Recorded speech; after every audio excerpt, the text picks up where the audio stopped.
Universidade Federal dos Vales de Jequitinhonha e Mucuri. Vestibular Único 2025, você vai realizar esta prova? Nós temos 4 obras que foram indicadas: Tortarado, Romanceiro de Confidência, Casa Velha e Olhos d'Água. Para você gabaritar a prova de literatura, é importante que você se atente para uma chave de leitura. Isso mesmo, que você se atende a alguns elementos para você ler a obra com maior abrangência e ler a obra como uma banca de vestibular gostaria que você lesse. É claro que a obra literária, ela vai lhe trazer um enriquecimento intelectual, humano, mas é importante você se atentar para alguns elementos que são literários, que são, obviamente, exigidos numa prova de literatura. Acompanhe-nos neste vídeo, nós vamos passar para você os temas, ou melhor, os elementos narrativos e os temas também, é claro, que você deve se atentar para ler bem. Nós temos gravações aqui no nosso canal de resumos animados, comentários de questões. Se inscreva no nosso canal, nós temos a playlist aqui na descrição para você se preparar bem para este vestibular. E no final, nós vamos te passar também como ter acesso a um caderno de questões exclusivas, inéditas, para você se preparar bem. Vamos lá comigo aqui? Vamos aqui começar com Tortarado de Itamar Vieira Júnior. Nós vamos colocar no nosso quadro aqui os tópicos que você precisa se atentar na hora da sua leitura e o que você precisa lembrar de característica estética literária. Primeiro ponto, o que você está lendo? Qual o gênero do livro que você está lendo? Um romance. Uma narrativa longa que tem muitos personagens e vários núcleos de ação. É um romance de formação ou, para alguns críticos, um romance memorialístico. A memória, a lembrança, a ancestralidade a partir do olhar de foco narrativo, primeira pessoa. Na verdade, primeiras pessoas. Nós temos, então, esse olhar da memória, da ancestralidade, da identidade, da formação, a partir de 3 narradores femininos: Bibiana, Belonícia e Santa Rita Pescadeira. Então, nós temos uma narrativa polifônica, que tem mais de uma voz narrativa. O personagem principal, ou as personagens principais, são as irmãs Bibiana e Belonícia. Elas vão contar, cada uma à sua maneira, uma perspectiva da história. É claro que nós temos outros personagens que é muito importante você, na hora da leitura, se atentar. Quem é Zeca Chapéu Grande? Qual a sua representação dentro da comunidade? Quem é Dona Salustiana? Quem é Dona Ana, a avó, muito importante? Quem é a Maria Cabocla? Quem é o Tobias, o Aparecido? Quem é o Severo? Então nós temos muitos personagens. É uma característica do romance ter muitos personagens. Então é importante você se atentar para a caracterização destes personagens, tá bom? As irmãs Crispina e Crispiniana, existe uma temática envolvendo essas duas muito importante também, tá? Então é importante você se atentar para essas personagens, além da Santa Rita Pescadeira. Muito bem. Nós temos aqui o espaço. A história centra-se numa região chamada Água Negra. Na verdade, é uma fazenda Água Negra na Chapada Diamantina, na Bahia. Então, esse espaço ele é construído de forma ativa. Esse espaço ele tem uma importância de ação na narrativa. Então, a Bahia, Chapada Diamantina, Fazenda Água Negra. Existe simbologia no nome Água Negra, que você vai perceber quando estiver lendo lá a narrativa. Nós temos um espaço que traz para nós heranças de uma sociedade escravocrata. Falando disso, qual que é o tempo da narrativa? Nós temos menções implícitas e algumas explícitas que vão nos permitir situar o tempo da história em meados do século XX, antes ali, né, dos anos 50 mais ou menos, então na primeira metade do século XX, e que traz também algumas imagens do final do século XIX. Então nós temos uma sociedade brasileira que traz a herança de um Brasil que saiu de um processo de império, um processo de escravidão e vai nos trazer personagens que são essencialmente afrodescendentes, padecendo então as consequências da marginalização, os preconceitos da sociedade de herança escravocrata. O tempo psicológico é o predominante. Nós temos aí um espaço temporal, nós temos uma linha temporal, um cronos, uma cronologia, mas a história é narrada a partir do pensamento, da lembrança de Bibiana e Belonísia, principalmente ali nos 2 primeiros capítulos. Então o tempo psicológico é o que vai predominar na narrativa. Nós temos um enredo de formação.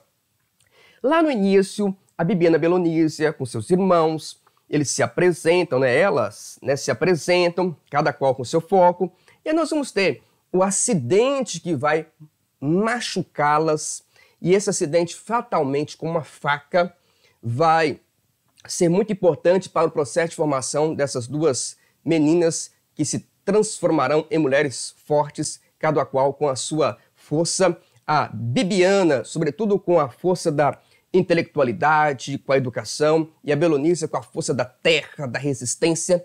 E aí nós vamos acompanhando a vida dessas duas irmãs e as dificuldades que elas vão encontrando, os amores que elas vão sentindo, as violências que elas vão presenciar. Então nós teremos toda essa formação dessas duas irmãs.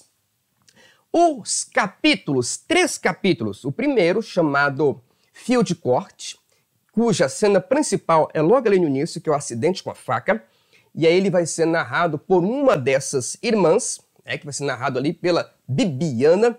Então nós vamos ter o fio de corte, é como se fosse ali a primeira infância até a juventude, até o despontar do amor. O segundo capítulo, que será o Torto Arado, que é o capítulo que intitula o livro, você vai entender por que o livro chama Torto Arado, narrado por Belonísia, tem uma relação muito forte com a terra e também contra tipos de violência que mulheres padecem. E a terceira parte, o terceiro capítulo, é o capítulo chamado Fio de Corte, que é o capítulo Rio de Sangue, tá? Recapitulando aqui, o primeiro é Fio de Corte, o segundo é Torto Arado e o terceiro é o Rio de Sangue, que é a consequência de cenas trágicas, assassinatos que vão ocorrer no capítulo 2 e também vão ocorrer assassinatos, violência no capítulo 3.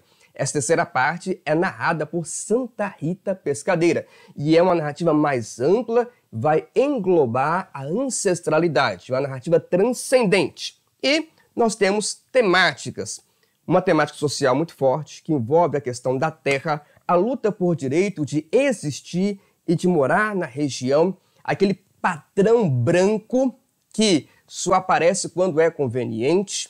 Nós temos uma questão ligada à cultura, à espiritualidade, à religiosidade, como o Jaré, que é a manifestação religiosa aqui da Chapada Diamantina, cultuada aí pelos moradores, além de outros temas muito relevantes. Torto Arado é uma narrativa que traz uma ampla visão do nosso Brasil e das nossas condições sociais, sobretudo com o olhar sensível para as pessoas afrodescendentes. Nós temos um resumo animado aqui no nosso canal, que você vai ter acesso, você vai assistir, o link vai estar aqui na descrição, tá? Além também de uma análise objetiva no nosso canal. Mais à frente, nós vamos dar mais orientações. Então aqui nós sintetizamos os tópicos que você precisa para ler Torto Arado para o vestibular aí da UFVM, Universidade Federal dos Vales de Jequitinhonha e Mucuri, UFVJM. Muito bem, vamos apagar o quadro aqui e vamos agora falar de Machado de Assis, Casa Velha. Mais uma vez, vamos colocar aqui os tópicos que você precisa se atentar. Primeiro, o que você vai ler é uma novela. Uma narrativa mais curta, mais superficial, com poucos personagens, tá bom? Nós vamos ler ali um foco narrativo em primeira pessoa, quem vai contar a história é um cônego, um religioso. Nós temos personagens, o centro é o casal Félix e Lalau. Muito bem, nós vamos ter a Dona Antônia, que é a matriarca, a mãe do Félix, e o cônego, obviamente, além de outros personagens, como a Sinhazinha, por exemplo, e o Vitorino, que são dois personagens muito importantes. O Vitorino e a Sinhazinha na trama que vai envolver uma relação de imposições sociais, moralidades sociais, burguesas e o amor. O espaço é o Rio de Janeiro, do século XIX. Tá? Esse texto de Machado de Assis, que nós classificamos como novela, vocês podem encontrar também alguns críticos falando que é um conto, tá? Novela ou conto, mas a classificação mais tradicional é uma novela. Machado escreveu essa novela em forma de folhetim ali por volta de 1885, tá? Mas só veio a ser compilada em livros só no século XX, ali por volta de 1943. O espaço é o Rio de Janeiro, o espaço é a urbanidade carioca, tá? Ali do Brasil, desse período ali de 1885. Mas a história vai se passar um pouco antes, tá bom? Um período do Império ali de Dom Pedro II. Na verdade, o inicinho ali do período de Dom Pedro II. O tempo, então, é cronológico. Nós temos, assim que você pega o livro, né, eu vou pegar aqui, você tem assim, ó. Não desejo ao meu maior inimigo o que me aconteceu no mês de abril de 1839. Então, olha só. Nós temos um narrador em primeira pessoa, que é o cônego. Ele vai contar uma história de 1839, tá? Então, aqui é o período ali que vai iniciar aquele processo de maioridade, vai iniciar ali o período de Dom Pedro II, ok? Ele vai, no texto, ele vai trazer para nós o seguinte: tinha me dado na cabeça escrever uma obra política, a história do reinado de Dom Pedro I. Por que eu estou lendo para você? Então você tem uma narrativa em primeira pessoa e você tem uma história contada de uma experiência vivida pelo personagem narrador, né? Pelo narrador-personagem. Então é claro que ele vai usar o tempo psicológico, ele vai contar a partir daquilo que ele lembra, né? Mas a narrativa segue uma linha cronológica de início, meio e fim. Quando o cônego chega à casa de Dona Antônia para fazer a pesquisa sobre o Império de Dom Pedro I, e a narrativa vai ganhando gradativamente uma sequência, tá certo? Por isso coloquei ali o tempo, né, cronológico aqui. Muito bem. O enredo. Então, o enredo é um enredo marcado por revelações, por surpresas. É um enredo que vai trazer para nós um embate entre o amor romântico e o amor realista. É isso mesmo. Lembrando que Machado de Assis é um autor realista e ele vai trazer críticas àquele amor idealizado do romantismo que precedeu ao realismo. Então nós vamos ter a história de Félix e Lalau. O cônego vai perceber que existe um amor entre eles, mas que existe impedimento para eles concretizarem esse amor. E no final nós temos uma revelação, nós temos uma reviravolta muito interessante. Nós gravamos, né, uma síntese animada do enredo aqui no nosso canal. Mais uma vez, não se esqueça de se inscrever, acesse aqui a playlist, assista esse resumo animado. E nós também fizemos uma análise objetiva que está disponível aqui no nosso site. O link está aqui na descrição. Então, é uma narrativa cheia de revelações, né, de surpresas ali. Bom, os capítulos são 8 capítulos sem títulos, tá? Então, só para você acompanhar, são 8 capítulos. E as temáticas mais importantes é a temática social. Então, existe uma barreira moral, casar um garoto rico com uma moça pobre, gente. Então, nós temos um problema social aí. Nós temos uma resistência, né, social que está ligada aí a essa diferença financeira e econômica entre as camadas. E o amor, como é que é visto o amor aqui? Né, o amor romântico versus o amor realista. Então, esses dois temas são principais. Então, você anote aí, se atente a esses elementos aqui. Vamos apagar o quadro. Agora nós vamos aqui para Olhos d'Água de Conceição Evaristo. Vamos aqui para Olhos d'Água de Conceição Evaristo. Primeiro, o que você está lendo? Você está lendo contos. Narrativas bem curtas, com um núcleo de ação apenas. Nós temos aqui, ó, quantos contos? Nós temos aqui, ó, os contos que você vai ler. Olhos d'Água, Ana da Venga, Duzu Querença, Maria, Quantos Filhos Natalina Teve, Beijo na Face, Luamanda, O Cupedicida, Zaita Esqueceu de Guardar os Brinquedos, De Lixão, Lumbiá, Os Amores de Quimbá, Eiardoca, A Gente Combinamos de Não Morrer e Aiolua, Alegria de Nosso Povo. Então são 15 contos que você vai ler. Obviamente, cada conto vai ter um foco narrativo, ora em primeira pessoa, ora em terceira pessoa. Por exemplo, o primeiro conto, chamado Olhos d'Água, narrado em primeira pessoa. O último, o penúltimo, A Gente Combinamos de Não Morrer, é narrado em primeira pessoa, inclusive com uma polifonia, é mais de um narrador. Agora nós temos, né, Ana da Venga, do Zuquerença, Maria, são narrativas em terceira pessoa. Então se atente para cada foco narrativo. Personagens, são vários personagens, né? Mas há uma predominância de personagens afrodescendentes. Eles padecerão as consequências de uma sociedade discriminatória, uma sociedade, né, que tem esse olhar preconceituoso, de julgamentos. Então, nós teremos personagens, né? O próprio título ajuda, né? Nós temos lá Ana da Venga, Ana, que vai ser a mulher da Venga, do Zuquerença, a avó e a filha, a neta, perdão, a avó e a neta, Maria, Natalina, Luamanda, Cida. Então são vários personagens. Cada um tem ali a sua história, tem o seu drama, tá? Então é importante você se atentar para cada drama de cada personagem. O espaço é predominantemente urbano. O espaço é um espaço predominantemente periférico. Então nós vamos ter a favela como espaço central. A narrativa Zaita esqueceu de guardar os brinquedos traz o problema sério que é a disputa de território, a contravenção, a questão do tráfico, a violência, e isso vai gerar uma fatalidade na vida da menina Zaita, né? Muito bem, então nós temos esse espaço periférico. Existe também, né, um espaço litorâneo, no sentido de, né, o mar está ali, no Rio de Janeiro, que é, por exemplo, o Cooper de Cida. É um dos poucos contos que o espaço não é esse espaço de marginalização, mas um espaço de uma condição social, né, mais considerável. Ela mora ali, né, em Copacabana, mas a predominância é a região periférica, tá bom? O tempo, a maioria das narrativas tem um tempo cronológico, então predominantemente cronológico. O narrador de terceira pessoa vai contar ali as ações, né, gradativamente. Aí nós temos aqui o enredo, a marginalização dessas pessoas, o drama de viver em situações muitas vezes deploráveis, de exploração, de violência. E aí nós entramos nas temáticas, né? Sobretudo temáticas sociais. O de lixão, por exemplo, um garotinho que vai ter um final muito triste, chutava latas de lixo.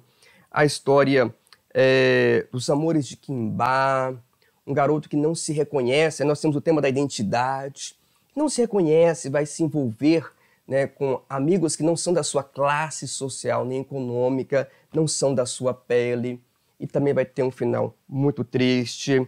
Nós temos aqui a identidade em Aiolua, a alegria de nosso povo, a ancestralidade, uma criança que vai nascer para alegrar a comunidade. Então, Olhos d'Água, a narrativa de várias temáticas, né? Muito bem. Nós gravamos aqui no nosso canal, também você vai ter acesso aqui na playlist, uma síntese de cada conto desse, para você se preparar bem. Vamos lá agora para o último aqui, Romanceiro da Inconfidência, de Cecília Meirelles. A Cecília Meirelles, ela esteve em Ouro Preto e imaginou como teria sido a Inconfidência, e ela vai narrar com outro olhar. Então, o que você vai ler? Você vai ler poesia. Então, diferente dos outros 3 livros que são narrativas em prosa, você vai ler agora poesia. E lembra que poesia tem muitos recursos estéticos. Rimas, metrificações, musicalidade, alegorias, metáforas, tá? Então você não tem um narrador propriamente dito, você tem um eu lírico, vozes poéticas ali. E algumas vezes a voz da própria escritora Cecília Meirelles aparece ali. Mas nós vamos ter vozes de outras pessoas. Pessoas essas que estão lá no século XVIII e que a Cecília imagina como teria sido a voz dessas pessoas. Algumas anônimas, tá? Algumas anônimas. Mas ela vai dar voz, por exemplo, a Marília, que é a musa do Disseu, né? A Doroteia de Seixas, a musa do Tomás Gonzaga, vai dar voz a Bárbara Heliodora, vai dar voz a outros personagens, como, por exemplo, o Cláudio Manuel da Costa, que são poetas inconfidentes, junto com Tomás, o Alvarenga Peixoto, entre outros. Nós temos aqui os personagens, acabei falando aqui, né, os inconfidentes, né, o foco vai ser o Tiradentes, o Joaquim José da Silva Xavier, versus o Silvério dos Seis, que é o traidor, o delator, e tantos outros personagens. A Cecília, ela tem uma preocupação histórica. É claro que ela não vai contar a história de forma documental, porque ela é poeta. Então o que a Cecília faz é poetizar a Inconfidência Mineira e imaginar de forma lírica como teria sido aquele evento. E ela vai trazer para nós outras situações. O espaço Minas Gerais. Ela vai falar de Diamantina, ela vai falar de Chica da Silva, por exemplo. Ela vai falar de personagens que foram escravizados, como o Chico Rei. Ela vai falar da revolta de Filipe dos Santos. Ela fala dos antecedentes da Inconfidência. Ela fala da Inconfidência e das consequências da Inconfidência. Então, o século XVIII é o tempo, dali, né, o tempo do ciclo do ouro. Então, o enredo, né, vamos pensar assim, um enredo temático está ali no ciclo do ouro. Então, ela vai falar das consequências, vai falar dos antecedentes. E a Cecília, ela vai ler isso tudo de forma muito poética, tá? São 85 romances, né? Então, são 85, como se fossem 85 capítulos, tá? E temos também 4 cenários, 5 falas, uma imaginária serenata. E, a partir desses textos, ela vai tecendo o olhar sobre cada ponto que ela quer destacar. Então, quando você lê o título do romance, já ajuda bem. Por exemplo, aqui, ó, nós temos aqui o romance 71, de Juliana de Mascarenhas. Então, ela vai falar dessa personagem que se casou com Tomás Antônio Gonzaga lá no exílio da África. Nós temos aqui, ó, dos delatores. É o romance 41. Então, ela vai falar aqueles que delataram. Aí nós temos, o título já é bem esclarecedor, então fiquem atentos aos títulos. Das palavras aéreas, ele vai falar da metalinguagem, do poder da palavra. Nós temos aqui da reflexão do jus, do caminho da forca, dos domingos do alferes, as pessoas que chamam domingos na vida do alferes. Então, cada romance tem no título o tema principal. Então, se atente a isso aí. Ok?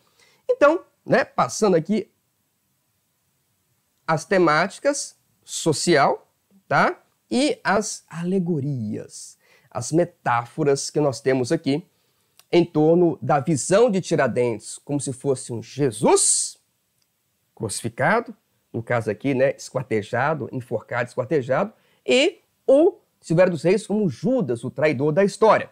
Então, é um livro alegórico poético de releitura da Inconfidência Mineira.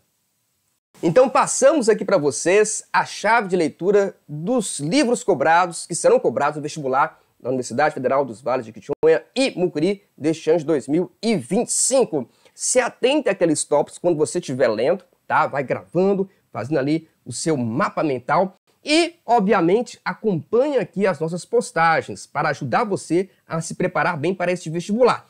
Aqui na descrição nós temos o link da síntese animada que fizemos de Tortarado, Casa Velha e sobre os contos de Olhos d'Água. Também temos aqui a análise escrita para você ler e guardar as informações relevantes. E, muito importante, se prepare com resoluções de questões. Nós elaboramos aqui um material com 40 questões inéditas e exclusivas para você gabaritar. Também está aqui o link na descrição. Acesse e comece a resolver agora mesmo questões e se preparar para a prova. Deixe aqui nos comentários se você precisa de mais suporte, se você vai realizar esse vestibular ou se uma dessas obras cairão em outro vestibular que você vai tentar. Eu estou à disposição para ajudar você no seu sucesso nos vestibulares. Eu deixo aqui os meus abraços genuínos.